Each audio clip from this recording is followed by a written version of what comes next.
तो हेलो दोस्तों, कैसे हैं आप सभी लोग। उम्मीद करता हूँ सभी अच्छे होंगे।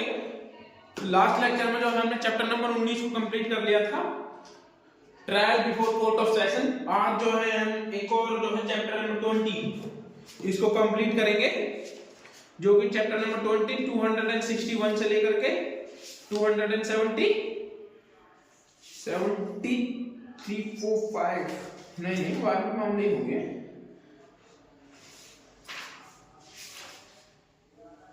73 तक है।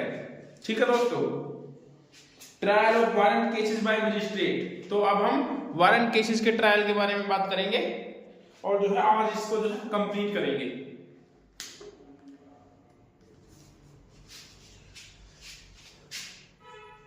Chapter number 20 trial of warrant cases bye magistrate. Trial of warrant case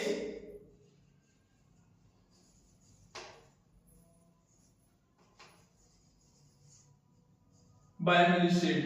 अच्छा, पहले सवाल तो ये कि वारंट केस होते कौन से हैं। वारंट केस कौन से होते हैं? जब हमने इस बीएनएसएस की सीरीज को स्टार्ट किया था तो हमने सेक्शन के 2 में जो है डेफिनेशन क्लोज पढ़ा था और उसमें एक सब क्लोज था वारंट। वो कितना था? एक्स या वाई था शायद से वाई में 2 के वाई में, जिसमें कहा गया था कि 2 साल से ऊपर के जितने भी ऑफेंसेस होते हैं वो वारंट ट्रायल कहलाएंगे। ठीक है,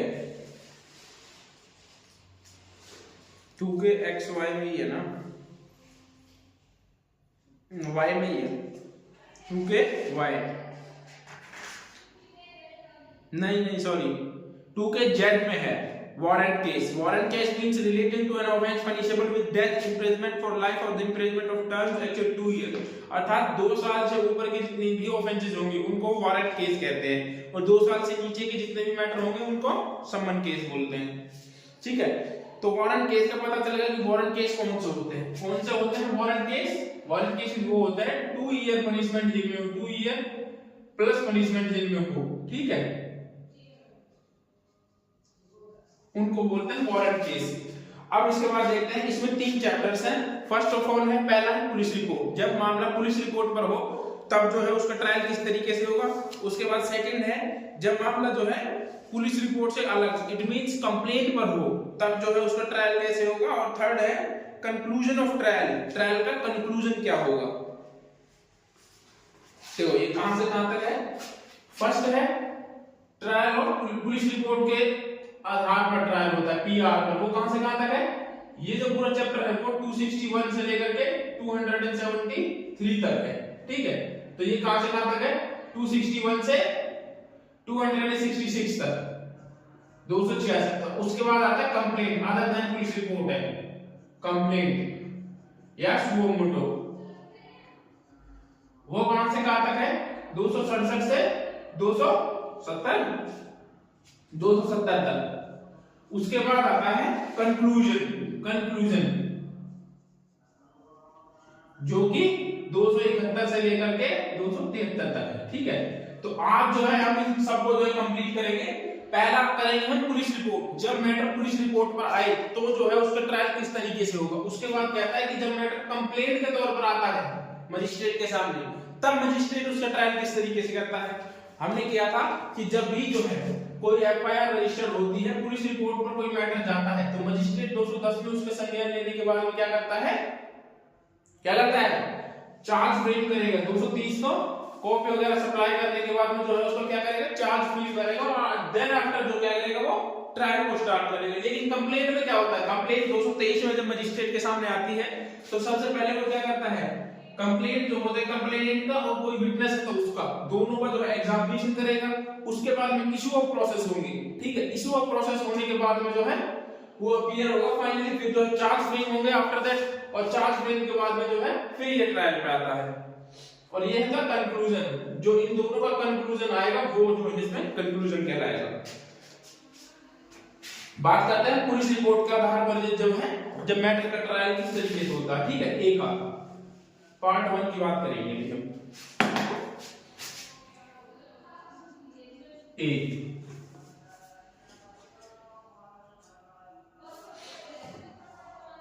case instituted police report. Case instituted, एक पीआर लिख दे रहा हूं, पुलिस रिपोर्ट, ठीक है। जो केस जो है पुलिस रिपोर्ट पर आता है उनके ट्रायल की बात करता है, तो वो कैसे होते हैं। देखो सेक्शन नंबर 260 के 261 क्या कहता है, कंप्लायंस विद सेक्शन 230,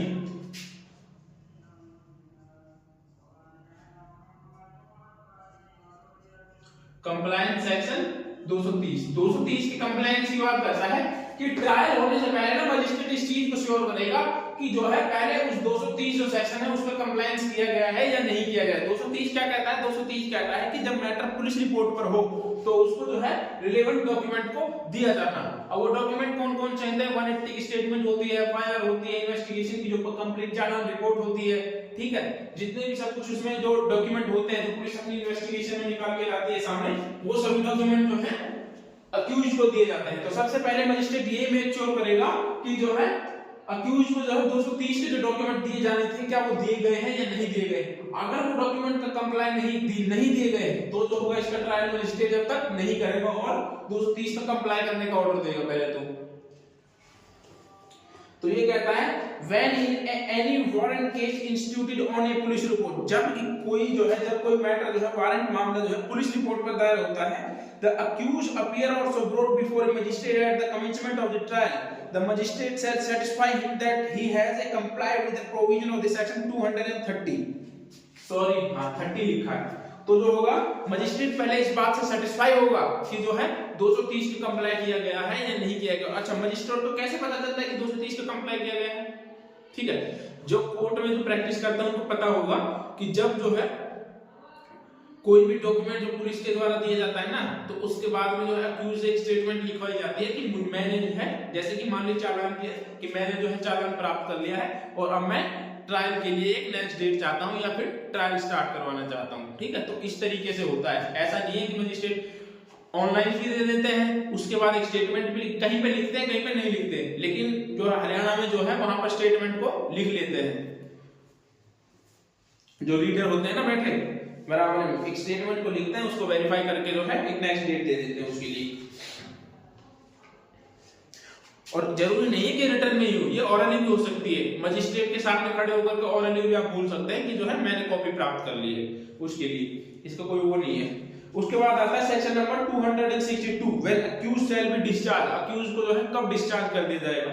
इस चीज को याद रखना, जो चार्ट हमने बराबर में बनाया था, ठीक है, पिछले लेक्चर में, वही चार्ट से इस पे चलेगा और उसको भी हम बताएंगे कि पहले क्या होगा, ठीक है। अब आप कंप्लाई सेक्शन 230 को इस तरीके से देखते हैं, ओपनिंग ऑफ द केस, मतलब कि यहां से केस स्टार्ट हो जाता है वारंट मामला। उसके बाद आता है जब अभियुक्त का उन्मोचन किया जाए, when accused shall be discharge, accused को जो है कब डिस्चार्ज कर दिया जाएगा, यदि अभियुक्त धारा 230 के अधीन दस्तावेज की कॉपी दिए जाने की तारीख से 60 दिनों की अवधि के भीतर उन्मोचन के लिए आवेदन कर सकेगा। तो जो ये डॉक्यूमेंट दिए हैं ना, जिस डेट को डॉक्यूमेंट दिए हैं 262, ये कहता है डिस्चार्ज की बात करता है कि कब जो है इसको डिस्चार्ज कर दिया जाएगा। तो 230 का जब 230 का कंप्लाई किया गया है, 230 का कंप्लाई किया गया है,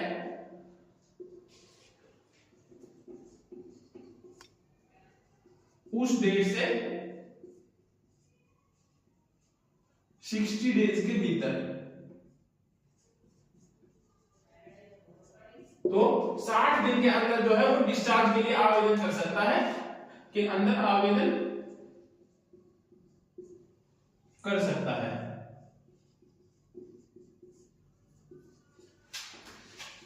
उसके बाद सेकंड कहता है यदि धारा 193 के अधीन पुलिस रिपोर्ट और उसके साथ भेजी गई दस्तावेज पर विचार कर लेने के बाद और अभियुक्त की या तो व्यक्तिगत रूप से इलेक्ट्रॉनिक साधनों के द्वारा ऐसी परीक्षा यदि कोई हो जैसा मजिस्ट्रेट आवश्यक समझे कर लेने और अभियोजन और अभियुक्त की सुनवाई का अवसर देने के बाद अभियुक्त के विरुद्ध आरोपों का निर्धार समझता है तो उसे उन्मोचित कर देगा और ऐसे अपने कारणों को लेखबद्ध करेगा। और यदि जो है डिस्चार्ज का आवेदन करने के बाद में मजिस्ट्रेट को ऐसा लगता है, ठीक है, मजिस्ट्रेट को क्या लगता है कि इसके खिलाफ जो है ट्रायल के कोई ग्राउंड बनते ही नहीं है, तो मजिस्ट्रेट उसको क्या कर देगा, डिस्चार्ज कर देगा। ठीक है, जब हमने लास्ट लेक्चर में पढ़ा था ट्रायल तो डिस्चार्ज कब होता है, जब जो होता है ओपनिंग ऑफ द केस के बाद में, ठीक है। 249 में जब बी पीछा बताते हैं केस को डिस्क्राइब करते हैं किसने ये ऑफेंस किया है, उसके बाद जब डिस्चार्ज की एप्लीकेशन लगती है तो जो होगा मजिस्ट्रेट को जब ऐसा लगेगा कि जो इस खिलाफ पर्याप्त ग्राउंड की कार्रवाई की ग्राउंड नहीं है तो उसको डिस्चार्ज कर देगा। ठीक है, ये था फर्स्ट। सेकंड क्या कहता है, जब कार्रवाई के पर्याप्त ग्राउंड न हो, कार्रवाई के पर्याप्त आधार ना हो,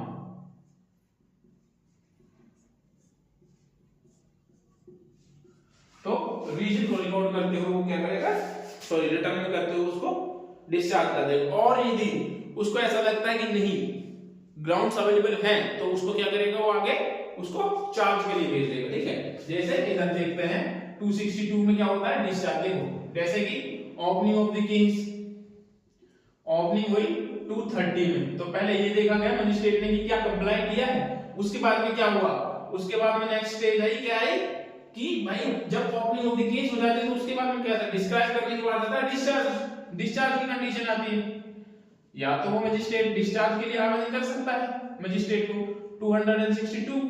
डिस्चार्ज के बाद में क्या करें, यदि उसको डिस्चार्ज नहीं करता है तो उसके बाद आता है, क्या आता है, उसके बाद में चार्ज फ्रेम होते हैं, framing of charge, framing of charge, ये है था 263।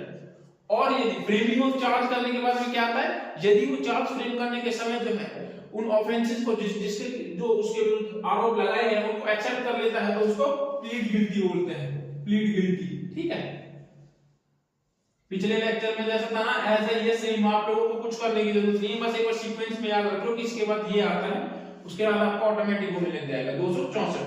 प्लीड गिल्टी कहता है कि यदि वो प्लीड गिल्टी कर लेता है तो मजिस्ट्रेट रिकॉर्ड स्टेटमेंट रिकॉर्ड करते हैं उसको पनिश कर देगा, यदि नहीं करता है वो ट्रायल चाहता है तो उसको ट्रायल दे देगा। ठीक है, और यदि वो प्लीड गिल्टी नहीं करता है तो क्या किया जाएगा, फिर प्रोसिक्यूशन एविडेंस स्टार्ट हो जाएगा, पीडब्ल्यूएस लिख दे रहा हूं, प्रोसिक्यूशन एविडेंस।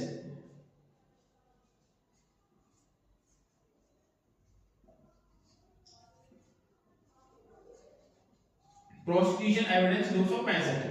अच्छा, प्रोसिक्यूशन एविडेंस के बाद में क्या रहता है, प्रोसिक्यूशन एविडेंस के बाद डिफेंस एविडेंस आ जाता है, फिर उसके बाद डीडब्ल्यूएस में फाइल पहुंच जाती है, डीडब्ल्यूएस में। ठीक है, डिफेंस एविडेंस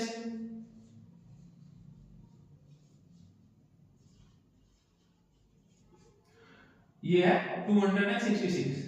तो ये एक कंप्लीट प्रोसीजर होता है, उस तरीके से जो है कंटिन्यूअसली केस चलता रहता है। तो 266 तक जो था वो क्या था, 266 तक क्या था, ये है 261 से 266 तक। ठीक है, और ये पूरा सेक्शन है 261 से 273 तक। इसको मैंने यहां लिख दिया, यहां लिख दिया। ठीक है, तो पुलिस रिपोर्ट पर मैटर आता है तो 266 तक चलता है, 266 मतलब डीडब्ल्यूएस तक। उसके बाद डीडब्ल्यूएस के बाद क्या होता है, डीडब्ल्यूएस कंप्लीट होने के बाद में क्या होता है, आर्गुमेंट होती है, आर्गुमेंट के बाद जो है फिर ऑर्डर में फाइल पहुंच जाती है, इसी में एक्यूरेट कन्विक्शन होती है। अब हम बात करें डिस्चार्ज। जब व्यक्ति को डिस्चार्ज कर दिया जाता है तो ठीक है, उसको छोड़ देते हैं। यदि डिस्चार्ज नहीं किया था तो डिस्चार्ज के बाद अगली स्टेज आती है फ्रेमिंग ऑफ चार्ज। उसके बाद में 263 में जो है चार्ज फ्रेम होते हैं, चार्ज फ्रेम होते हैं। चार्ज फ्रेम को कैसे कहते हैं, वो देखिए क्या कहता है इसमें 60 डेज। चार्ज फ्रेम कितने दिन के भीतर होंगे, आरोपी के उपस्थित होने की फर्स्ट डेट से 60 डेज के भीतर जो है लिखित रूप में चार्ज फ्रेम हो जाएगी। ठीक है, इसमें वही है, ज्यादा कुछ पढ़ाने की जरूरत नहीं है।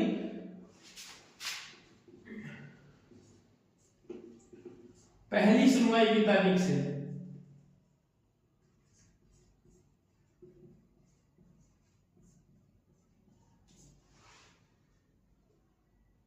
60 डेज की अवधि के अंदर, 60 डेज के अंदर। अब पहली सुनवाई कौन सी होती है, जब जो होता है ओपनिंग ऑफ द केस होती है, जब मजिस्ट्रेट को जो अक्यूज को है उसके समक्ष लाया जाता है तो उसको बोलते हैं ओपनिंग ऑफ द केस को पहली सुनवाई। उसके बाद में आता है फ्रेमिंग ऑफ चार्ज कंप्लीट हो गया भाई। चार्ज में आप इस चीज को डेट को याद रखना है 60 डेज हो। ठीक है, 60 डेज के अंदर, और इस चीज को पहली सुनवाई की तारीख से 60 डेज के अंदर है। ठीक है, ना कि 230 की तरह को सप्लाई होने की डेट से। तो दोनों डिफरेंट है, दोनों में याद रखना इस डेट के डिफरेंस को। उसके बाद आता है फ्रेमिंग ऑफ चार्ज के बाद क्या आता है प्लीड गिल्टी। और यदि वो एक्सेप्ट कर लेता है जो इसमें चार्ज में उसके खिलाफ जो आरोप लगे उनको एक्सेप्ट कर लेता है तो क्या हो जाएगा 264 में प्लीड गिल्टी।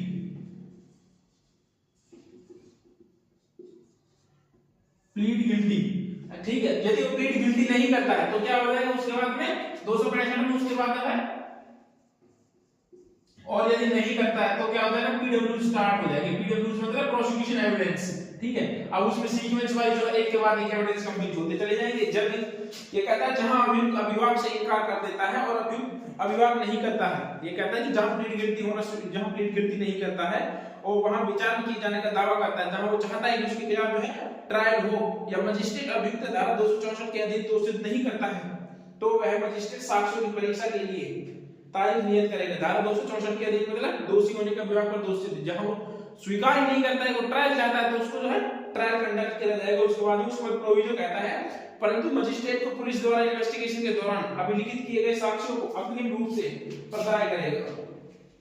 परंतु मजिस्ट्रेट अभियुक्त को पुलिस द्वारा इन्वेस्टिगेशन के दौरान अभिलिखित किए गए साक्ष्यों के कथन अग्रिम रूप से प्रदान करेगा। हाँ, तो ये कंप्लायंस की बात करता है तो लोगों की जो स्टेटमेंट्स होंगी ना, जितने भी विटनेसेस जो हैं उनको जो है पुलिस जो है अक्यूज को देगी।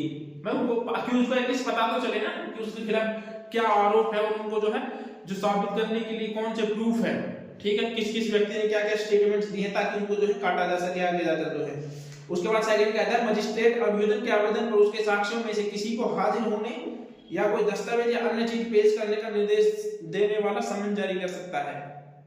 उसके बाद में कहता है कि मजिस्ट्रेट को जो होगा कि लगता है कि कोई डॉक्यूमेंट या कोई अन्य चीज जो है किसी व्यक्ति का जो है तो उसको या तो पेश करने के लिए या फिर किसी व्यक्ति को भी बुलाने के लिए जो है समन जारी कर सकता है मजिस्ट्रेट।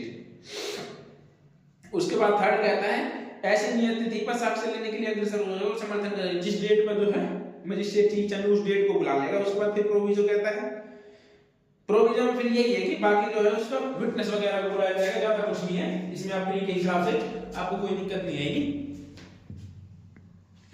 ठीक है। तो आप लोग देख लेना इसको, ठीक है, पढ़ देना, बाकी कुछ नहीं है। पीडब्ल्यूज की बात आता है तो 266 में डीडब्ल्यूज। जब प्रोसिक्यूशन विटनेस कंप्लीट हो जाएगी तो डीडब्ल्यूज ही आएंगे, फिर डीडब्ल्यूज जो है अपने विटनेसेस को लाएगा। अच्छा, पीडब्ल्यूज में जब देखो जो है पीडब्ल्यूज के विटनेस आते हैं ना, देखो ठीक है, ये पीडब्ल्यूज में अपनी गवाही करवाएंगे। गवाही के बाद में जो है इनका क्रॉस कौन करता है, इनका क्रॉस करेगा डिफेंस काउंसिल जो होता है, डिफेंस काउंसिल क्रॉस करेगा। ऐसा नहीं है कि जो व्यक्ति आया और कोई भी गवाही देके चला गया, नहीं, उसके लिए प्रॉपर डिफेंस काउंसिल आएगा और उससे पूछेगा। जैसे कि डिफेंस काउंसिल क्या होता है, मेरी सवाल ये है कि जो आयोग होता है, ठीक है, उससे पूछा जाता है कि भाई आप किस टाइम पे गए थे, आपको इन्फॉर्मेशन कब रिसीव हुई, कहां से मिली, जो है आपने साइन वगैरह करवाए, आपको इन्फॉर्मेशन मिलने के बाद कितने समय के बाद आप वहां गए, फिर आपने कितने टाइम के अंदर मेडिकल करवाया। तो ये सब जो चीजें होती हैं उनसे पूछी जाती है और जो वो अपनी गवाही को देते हैं उसको जो है निराधार करने के लिए जो डिफेंस काउंसिल होता है वो क्वेश्चन पूछता है। और ये जरूरी नहीं है डिफेंस काउंसिल कि एक लिमिटेड क्वेश्चन ही पूछ सके जो सिर्फ उसने गवाही में गए, नहीं, डिफेंस काउंसिल जो है अलग से भी क्वेश्चन भी पूछ सकता है, उसके लिए ये जरूरी नहीं है, लेकिन वो क्वेश्चन जो है इररिलेवेंट नहीं होने चाहिए बस।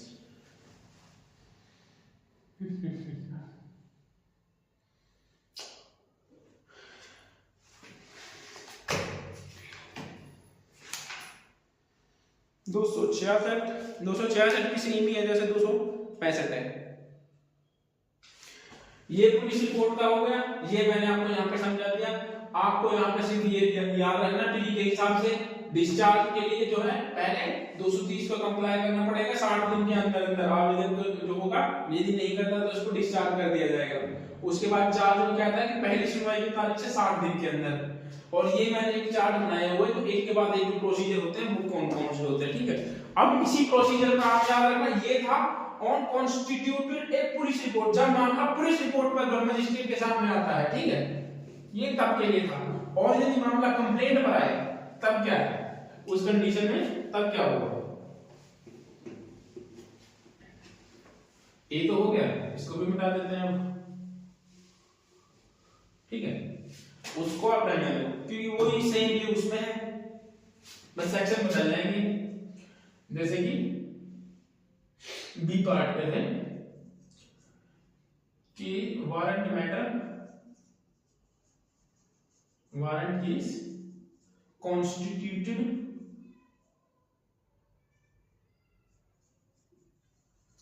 कंप्यूटेड ए other than police report, other than police report, police report से अलग किस पर, इट मींस कंप्लेंट पर, कंप्लेंट और सुओ मोटो पर, ठीक है। ये 267 है। अच्छा इसमें भी अब देखिएगा कंप्लेंट का प्रोसीजर बताता हूं। जब भी मजिस्ट्रेट, देखो पहले आपको पुलिस का प्रोसीजर मैंने समझाया था, पुलिस का प्रोसीजर एक दोबारा से बताता हूं। देखो पुलिस का प्रोसीजर, पुलिस रिपोर्ट क्या होती है, देखो 173 में सबसे पहले किसी पुलिस इंचार्ज के पास जो है इंफॉर्मेशन रिसीव होती है, वो उस इंफॉर्मेशन के रिसीव होने के बाद में जो है चाहे तो एक प्रिलिमिनरी इंक्वायरी कर सकता है या फिर डायरेक्ट जो है, ये कितने में होती है 173 के 3 में होती है। अगर वो चाहे तो प्रिलिमिनरी इंक्वायरी कर लेगा, नहीं तो डायरेक्ट एफआईआर लॉन्च कर सकता है। क्या करेगा वो इन्वेस्टिगेशन स्टार्ट कर देगा और इन्वेस्टिगेशन में फिर वो अपने कथन वगैरह रिकॉर्ड करते हैं। इन्वेस्टिगेशन में क्या होती है, वो जो होती है 179 या 180 की पावर उनके पास होती है, वो उन सबको जो है रिकॉर्ड करेगा, ठीक है।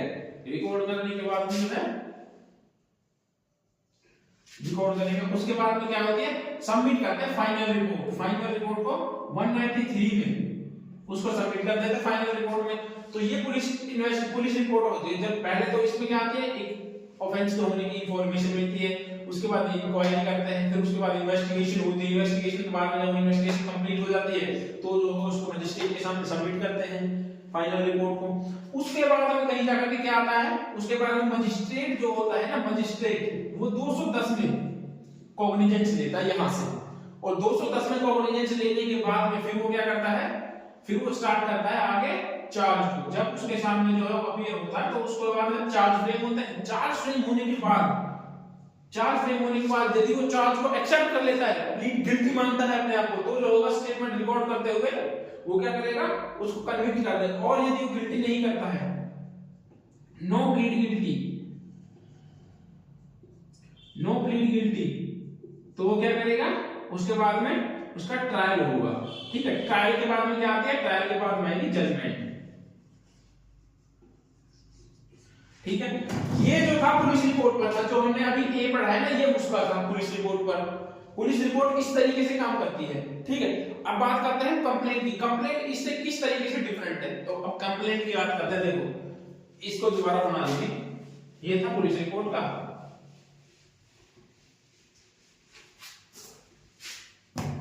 इसको इन्वेस्टिगेशन में मैंने एग्जांपल के लिए लिखा था 179 और 180 की स्टेटमेंट्स जो होती है, ठीक है, ये मैंने एग्जांपल के लिए लिखा है। उसके बाद में बी पार्ट में देखो कंप्लेंट या सुओ मोटो। अच्छा सुओ मोटो में मजिस्ट्रेट जो है 210 में कॉग्निजेंस ले लेता है।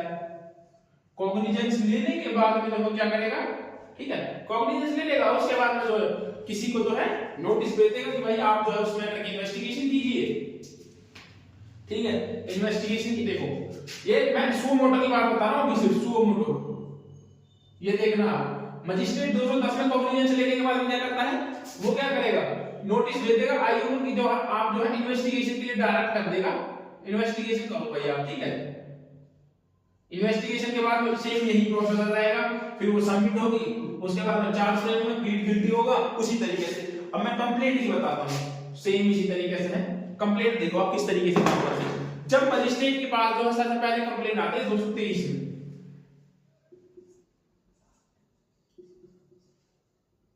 Complaint file to magistrate.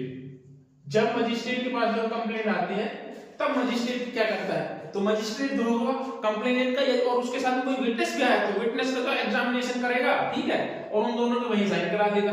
Examination करने के बाद में मजिस्ट्रेट को ऐसा लगता है कि कार्रवाई के लिए पर्याप्त ग्राउंड अवेलेबल है, तो वो क्या करेगा, वो इशू ऑफ प्रोसेस कर देता है।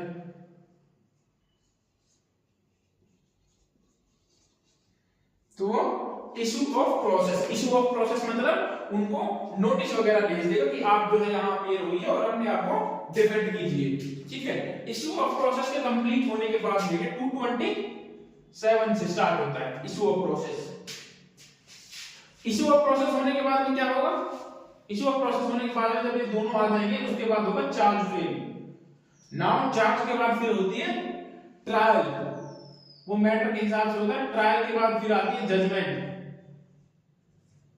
ठीक है। और जजमेंट के बाद में फिर यदि कोई पार्टी अपील में जाना चाहे तो अपील में जाए, रिवीजन करना चाहे जो वो फाइल करे, रिव्यू चाहे वो जो भी चाहे फाइल कर सकते हैं, लेकिन वो इस तरीके से जो है ये दोनों काम करते हैं, ठीक है। कंप्लेंट तभी फाइल हो सकती है जब उसके लिए आपको ये दिखाना पड़ेगा कि आपने जो है फर्स्ट क्वेश्चन डिफेंस काउंसिल यही अरेंज करता कि आपने जो है पुलिस रिपोर्ट क्यों नहीं की। कंप्लेंट तभी फाइल होती है जब ज्यादातर मैटर्स में कि जब जो है पुलिस काम ही नहीं करती, पुलिस को आपने शिकायत दी, पुलिस ने उस पर कोई जो है कार्रवाई नहीं किया, फिर उसके बाद अपने एसपी को भेज दिया, एसपी ने भी कोई आपके जो सुनवाई नहीं की, उसके बाद में जो है उसके खिलाफ में कंप्लेंट फाइल हो जाती है, ठीक है।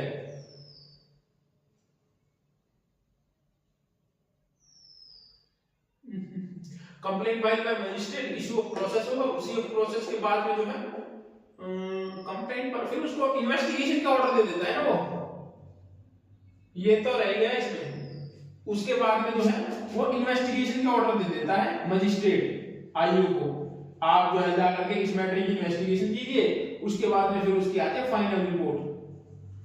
फाइनल रिपोर्ट ये रह गया था, इसमें से आप ऐड कर लेना। फाइनल रिपोर्ट के बाद में फिर ये आ जाता है चार्ज, ठीक है। तो इस तरीके से ये काम करता है। अब मैं आपको बताऊंगा कि ये क्या है।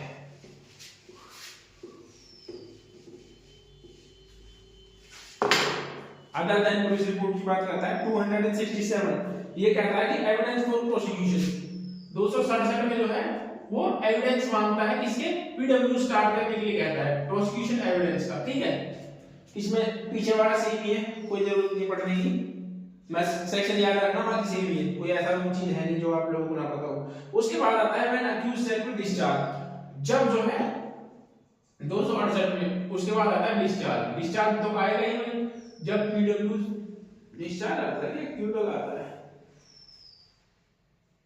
हाँ डिस्चार्ज आता है, ठीक है। उसके बाद में डिस्चार्ज आता है जब मजिस्ट्रेट को ऐसा लगे कि पीडब्ल्यू कंप्लीट करने के बाद कि यार कोई ग्राउंड ही नहीं बनते हैं तो इसको डिस्चार्ज कर देगा, ठीक है। उसके बाद में आता है इसलिए जब व्यक्ति को जो है छोड़ा ना जाए। 269 में कहता है कि जब व्यक्ति को डिस्चार्ज नहीं किया जाता, तो डिस्चार्ज नहीं किया जाता तो उसके बाद जो है उसके खिलाफ जो है 269 के 1 में जो चार्ज फ्रेम किए जाएंगे, चार्ज फ्रेम होंगे। और 2 और 3 कहता है 269 का 2 और 3 कहता है प्लीड गिल्टी, ये प्लीड गिल्टी की बात करता है, प्लीड गिल्टी और नॉट गिल्टी।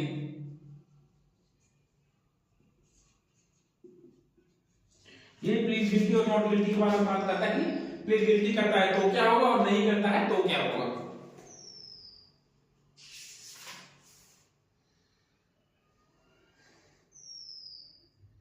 उसके बाद फोर्थ कहता है if the accused refuse to plead or does not plead or claim to be tried of the court, the accused is not convicted under subsection 3 of the he shall be required of the state on the commencement of the text hearing of the case if the magistrate for the reason of the recording in writing he so think fit forthwith whether he wishes to cross examine may and if you so which of the witnesses for the prosecution whose evidence has been taken। तो वो क्या करेगा, 1 minute में video देख लेता हूँ, हाँ चल रही है।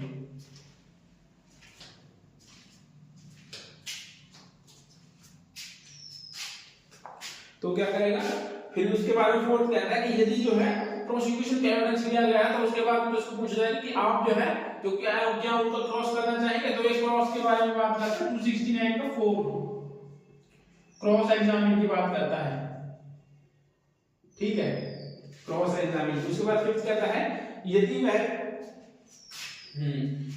कहता है कि वह ऐसा चाहता है कि नामित साक्षी को पुनः बुलाया जाए और प्रतिरक्षा और पुनः प्रतिरक्षा के पश्चात उसे उन्मोचित कर दिया जाएगा, ठीक है।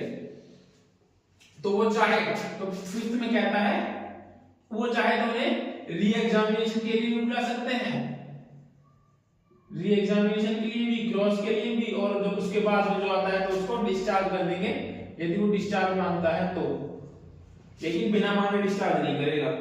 उसके बाद में फिर कहता है 7 फिर अभियोजन के किन्हीं से साक्ष्यों का साक्ष्य लिया जाएगा और प्रतिरक्षा और पुनः प्रतिरक्षा के पास उन्हें उन्मोचित कर दिया जाएगा। जो अदर विटनेसेस होंगे ना उनको भी सेम ही है, कुछ नहीं है।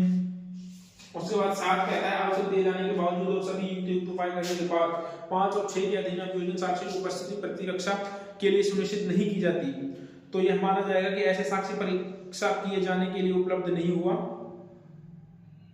1 मिनट, साक्ष्य की उपस्थिति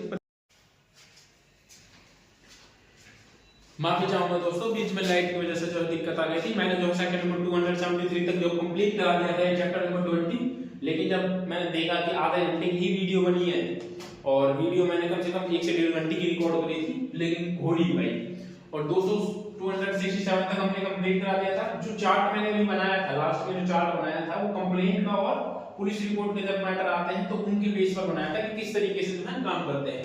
अब बात करते हैं 267 की पार्ट बी की, जो कहता है कि यदि मैटर जो है कंप्लेंट पर आए तब जो है उसको ट्रायल किस तरीके से होगा। ठीक है, 267 कहता है पीडब्ल्यूज की, जो पब्लिक प्रोसिक्यूशन के विटनेसेस की उनका एग्जामिनेशन की बात करता है। पब्लिक जो होगा वो पब्लिक प्रोसिक्यूशन जो है अपने एविडेंसेस को कराएगा। उसके बाद आता है when 268 when accused shall be discharge 268। ये इसमें पढ़ाने कुछ है नहीं डिटेल में, बस आप इतना याद रखना। क्या है यार, क्या दिक्कत हो रही है?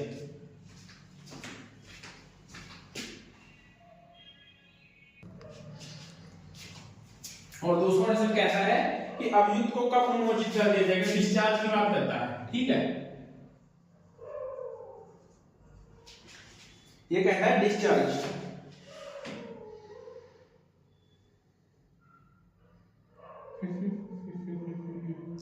जब जो है प्रोसिक्यूशन एविडेंस मजिस्ट्रेट को ऐसा लगे कि जो है पर्याप्त ग्राउंड्स नहीं है कार्रवाई करने के लिए, तो वो जब अभियुक्त जो है डिस्चार्ज मांग रहा हो तो उसको डिस्चार्ज दे दिया जाएगा। उसके बाद में आता है 269, ये क्या कहता है? प्रक्रिया जहां अभियुक्त उन्मोचित नहीं किया जाता, when procedure where accuse is not discharge.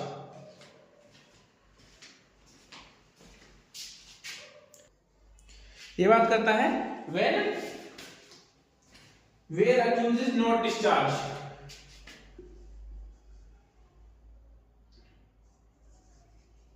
Procedure where accused is not discharge.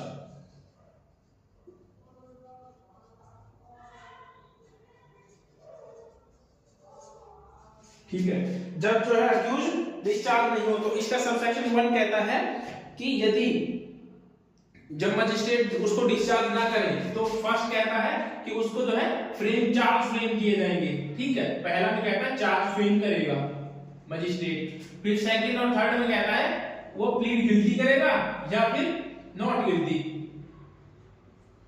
Plead guilty करेगा या नॉट गिल्टी।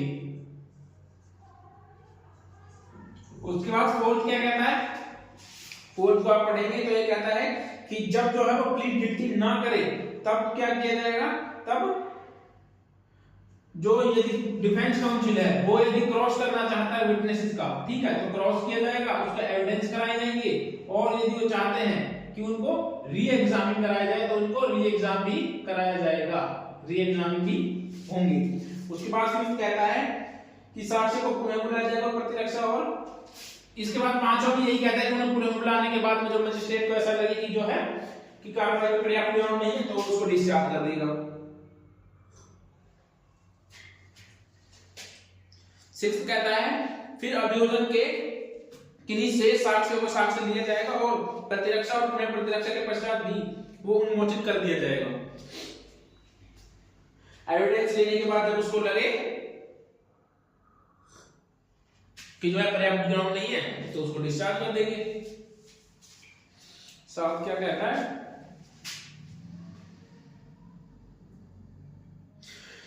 पांच और 6 के अभियोजन के साक्ष्य की उपस्थिति प्रतिरक्षा के लिए सुनिश्चित की जाएगी और माना जाएगा। ये कहता है 7 कहता है कि जब जो विटनेस प्रेजेंट ना हो कोर्ट में, ठीक है, विटनेस प्रेजेंट ना हो तो कोर्ट ऑर्डर से जो है उसको क्लोज कर देगी पीडब्ल्यूज को, क्लोज पीडब्ल्यूज। जो कोर्ट में जाते हैं उनको पता भी होगा जब विटनेसेस जो नहीं आते हैं बार बार समन करने के बाद भी, या फिर सिविल मैटर्स में जैसे प्लेंटिफ विटनेसेस होते हैं वो अपने एविडेंस नहीं कराते, तो क्या करेगी कोर्ट जो होगी उसको डिसमिस कर सकती है या फिर क्लोज कर सकती है।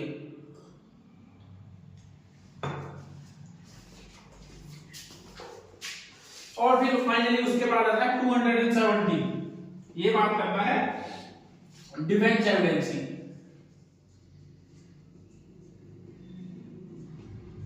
डिफेंस एविडेंस, प्रोसिक्यूशन एविडेंस के बाद जो है डिफेंस एविडेंस आते हैं। अब जो है आप इनको चार्ट के थ्रू जो है इनको समझिए।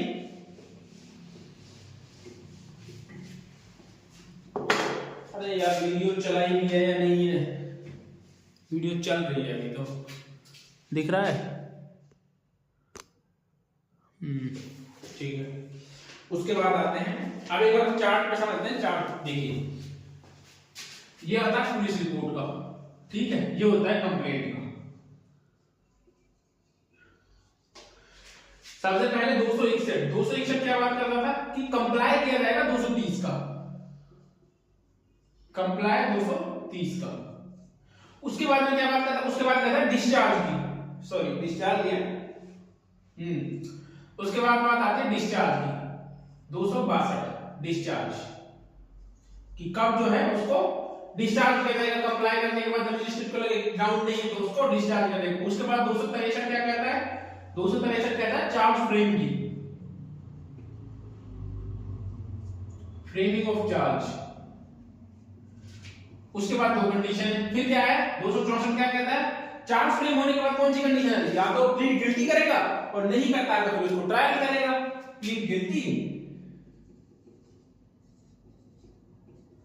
और नहीं करता है तो फिर 265 में पीडब्ल्यूज में प्रोसिक्यूशन विटनेसेस में फाइल को लगा देगा, ठीक है। 265 में सही है ना? हाँ। उसके बाद में जो है, इसके बाद क्या आएगा, डिफेंस एविडेंस आ जाएगा 266। पीडब्ल्यूज के बाद डीडब्ल्यूज ही आता है, डिफेंस एविडेंस, राइट। उसके बाद फिर कंप्लेंट पर चल जाते हैं, इसको यही स्टॉप करते हुए कंप्लेंट में सीधे क्या होता है 267 में क्या होता है, पीडब्ल्यूज में फाइल जाती है सीधे पीडब्ल्यूज में, ठीक है। उसके बाद में फिर आएगा 268, पीडब्ल्यूज के बाद में वो करेगा डिस्चार्ज, यदि उसको एविडेंस लेने के बाद में ऐसा लगता है कि जो है इसको पर्याप्त ग्राउंड नहीं है तो उसको क्या कर देगा, डिस्चार्ज कर देगा 268 में। और 269 कहता है कि जब व्यक्ति को डिस्चार्ज ना किया जाए, where accused is not discharged,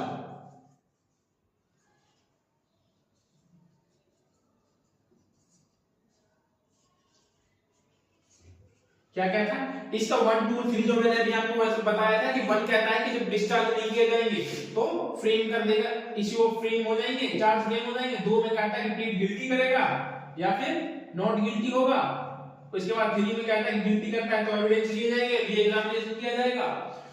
और नाउ फिर उसके बाद आता है ये है 269, ये तब की कंडीशन है जब प्लीड गिल्टी ना करे। उसके बाद में आता है 270, वो क्या कहता है, वो बात करता है डिफेंस एविडेंस की। प्रोसिक्यूशन एविडेंस के बाद डिफेंस एविडेंस आता है। तो आपको ये चार फॉर्म में याद रखना है इस तरीके से, ठीक है। और इनके बाद में जो इन दोनों की जो होगी आर्गुमेंट होती है वो 352 में है, ओरल आर्गुमेंट, ठीक है। आर्गुमेंट को याद रखना 352 में। उसके बाद फाइनली आ जाती है 271 में आती है जजमेंट। यो तो या तो कन्विक्शन होता है या फिर एक्यूटल होता है, जो भी वो दोनों में से। एक बार आप जजमेंट को पढ़ते हैं। जजमेंट क्या कहता है, फर्स्ट कहता है कि जब मजिस्ट्रेट को लगे कि जो है उसको जो है वो झूठे आरोप है या फिर पर्याप्त आरोप नहीं है तो उसको दोष मुक्त कर सकता है। दूसरा कहता है कि जब मजिस्ट्रेट को लगे कि यह कार्रवाई तो ठीक है लेकिन 401 और 364 में उसको छोड़ा नहीं जा सकता तो वो उसको पनिशमेंट दे देगा।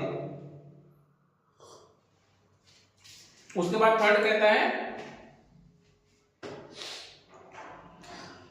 वही एक प्रीवियस कन्विक्शन किया हो तो उसको कैसे प्रूव किया जाएगा, तो मैंने last time trial court of session में किया था।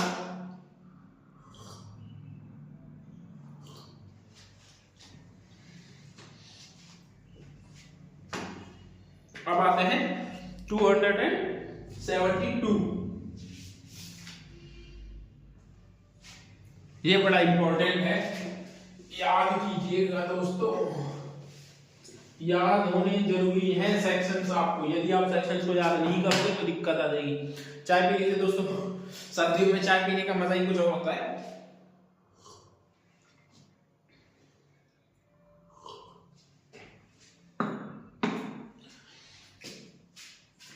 Absence of complainant 272.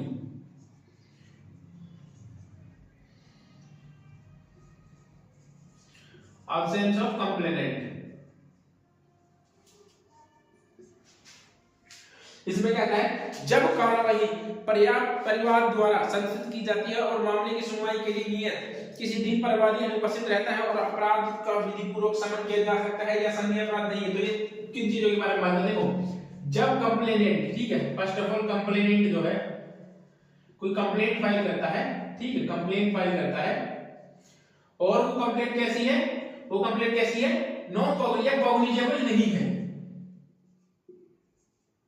कॉग्निजेबल नहीं है और क्या है, लॉफुल कंपाउंडेबल है, लॉफुली कंपाउंडेबल है, कंपाउंडेड है। कंपाउंडेड किस सेक्शन में है, 359 ऑफ बीएनएसएस में है कंपाउंडेड कि कौन सा ऑफेंस जो कंपाउंडेड, कंपाउंडेड का मतलब होता है समनीय, हिंदी में बोलते हैं तो समनीय, ठीक है, समनीय मतलब जिनमें किन में सेटलमेंट किया जा सकता है।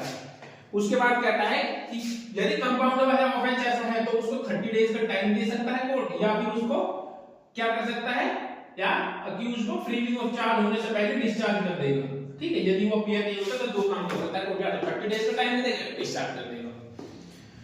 उसके बाद आता है 273 दोस्तों, वीडियो को जो है अभी भी 50% लोगों ने जो है, बच्चों ने या फिर भाइयों ने जो है सब्सक्राइब नहीं किया है, तो मैं रिक्वेस्ट करूंगा कि आप लोग जो है चैनल को सब्सक्राइब जरूर करें। यदि वीडियो आपको अच्छी लगी हो या फिर आपके कोई भी डाउट हो तो जो है आप कमेंट में लिख दीजिएगा, मैं जो है कोशिश करूंगा उस वीडियो को बनाने के लिए। क्यों, क्योंकि जब आप कमेंट करते हैं या फिर जो है सब्सक्राइब करते हैं तो हमें भी जो है हिम्मत मिलती है और हमें ऐसा लगता है कि चलो हमें भी कोई देखने वाला है तो एटलीस्ट उनके लिए वीडियो बनाते हैं। आजकल क्या चाहिए सभी को ये चाहिए कि सिर्फ वन शॉट में जो है वीडियो कंप्लीट कर ले। आपने YouTube पर देखा भी होगा, one single video BNSS complete 2 घंटे या 2.5 घंटे की वीडियो बनाते हैं और उसमें कंप्लीट कर देते हैं और उसमें व्यूज भी आते हैं। ऐसा नहीं व्यूज नहीं आते, व्यूज भी आते हैं। आजकल जो है क्या चाहिए सबको ये चाहिए कि शॉर्टकट का तरीका ढूंढ रखे, बस किसी को शॉर्टकट में जाना है और कंप्लीट करना है। ऐसा नहीं है, शॉर्टकट में तो करवाने को मैं भी करवा दूंगा 2 से 3 घंटे के लिए, लेकिन फिर क्या है उसमें मजा नहीं है। आप लोगों को चीजें समझ में नहीं आएंगी। हो सकता है कि शॉर्ट वीडियो देखने से आपका काम जो है कॉलेज तक चल जाए, कॉलेज में आप एग्जाम पास कर जाओ, ठीक है, वन नाइट में आपने वीडियो देखी और जो है आप एग्जाम पास कर जाओ, लेकिन जो है जब आप कोर्ट में जाओगे तो आप कहीं पर स्टैंड नहीं कर पाओगे। तो मैं तो यही सजेस्ट करूंगा कि पहले जो है आप जो है एक बार जो है मिनिमम 1 से 2 बार तो आप लोगों को डिटेल्ड एक बार पढ़ना चाहिए और नोट्स बनाने चाहिए और अपने बेरंग को जो है हमेशा अपने साथ में रखें। बिना बेरंग के पढ़ाई नहीं हो सकती।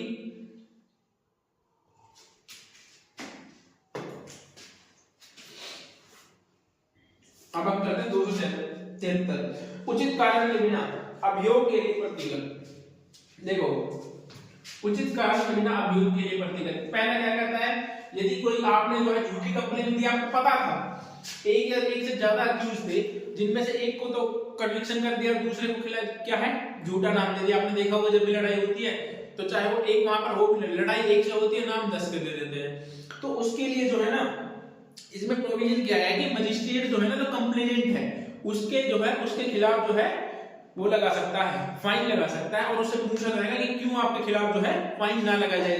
जो 2 में पूछता है, सब क्लोज 2 में कहता है कि क्यों आपके खिलाफ फाइन ना लगाया जाए, उसको फाइन लगा दिया जाएगा। यदि मजिस्ट्रेट को ठीक लगता है, उसको लगता है कि इसने जो है झूठा एविडेंस दिया। अच्छा, इसमें भी 2 है, देखो ऐसे नहीं कि हर किसी के व्यक्ति के खिलाफ लगा दिया जाएगा। पहला तो ये कि अगर कोर्ट जो है एविडेंस मांगता है, ये जैसे मान लीजिए कि मैंने चोरी करी है, ठीक है, और मेरा नाम जो है कंप्लेंट हुई मेरे खिलाफ जो है किसी ने दे दी, ठीक है, अब जो है कोर्ट में लेकिन ये प्रूव नहीं हो पाया कि मैंने चोरी करी है, ठीक, कोर्ट में ये प्रूव नहीं हो पाया कि मैंने चोरी करी है, तो इसका मतलब ये नहीं है कि मैं चोर नहीं हूं, चोरी तो मैंने की है लेकिन बस ये प्रूव नहीं हो पाया।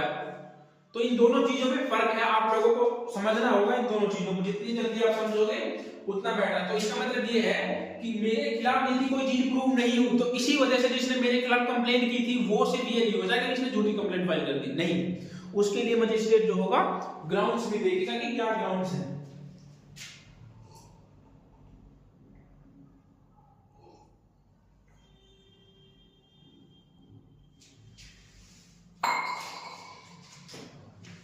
ना उसके बाद थर्ड में कहता है कि यदि कोई व्यक्ति जो है फाइन देने में डिफॉल्ट करता है, कंपनसेशन देने में, प्रतिकर देने में, तो उसको 30 दिन का साधारण कारावास दिया जाएगा। और उसके बाद में एक लास्ट पॉइंट है, 8 पॉइंट देखना, उसमें ये कहता है कि इस धारा की जो बातें होंगी ना वो सेम समन और वारंट दोनों मामलों के केसेस पर अप्लाई होगी। तो मतलब ये जो सेक्शन है ना, ये समन और वारंट दोनों सेक्शंस पर अप्लाई होता है, ठीक है, दोनों तरह के केसेस पर। बाकी आप एक बार पढ़ लेना। और यहाँ पर जो है हमारा चैप्टर नंबर 20 जो है कंप्लीट हुआ आज। उम्मीद करता हूँ आप लोगों को समझ में आया होगा और आप लोग प्रॉपर्ली नोट्स बना रहे होंगे। इस चीज का याद रखना, प्रॉपर्ली नोट्स बनाना है, टाइम टू टाइम रिवाइज करना है, तभी जो है आपको चीजें याद होंगी। एक बार में चीजें आपको समझ में जरूर आ सकती है, लेकिन आप जो है उनको बाद में भूल जाओगे। यदि आपको वीडियो अच्छी लगी तो लाइक शेयर और कमेंट जरूर करें। मिलते हैं नेक्स्ट वीडियो में।